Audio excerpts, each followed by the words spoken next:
আজি মৰিয়নি 2025-26 বৰ্ষৰ নাট্যৰম্ভৰ হেঙুল থিয়েটাৰত উপস্থিত হৈ সঁচাই গৌৰৱ অনুভৱ কৰিছোঁ, যিহেতু 9টা মাহৰ কাৰণে এই হেঙুল থিয়েটাৰ শিল্পী কলা কুশলীক শুভেচ্ছা দিব আহিছোঁ।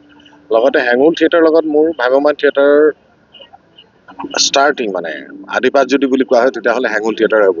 94ত মই ইয়াৰ পৰাই থিয়েটাৰ যাত্ৰা আৰম্ভ কৰিছিলোঁ। প্ৰশান্ত হাজৰিকা, ইলা কাকতিৰ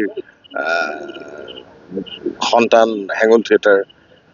তেওঁলোকৰ বিশেষকৈ ফোনো তাৰমানে প্ৰশান্ত দাৰ লগত থাকি ভ্ৰাম্যমাণৰ অ আ ক খ শিকাৰ যদি কওঁ মোৰ পাঠশালা বুলি কোৱা হয় তেতিয়াহ'লে মোৰ হেঙুল থিয়েটাৰ ক'ব লাগিব। আৰু হেঙুল থিয়েটাৰ এতিয়া প্ৰশান্ত দাৰ সুযোগ্য সন্তান সংকল্পজিৎ বাবলুৱে যথেষ্ট ভাল কাম কৰি আছে।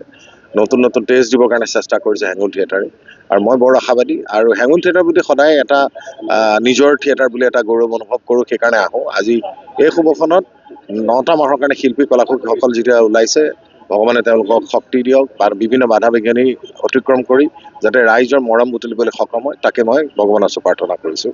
আৰু শুভেচ্ছা থাকিল সমূহ শিল্পী কলা কুশলীলৈ। ধন্যবাদ।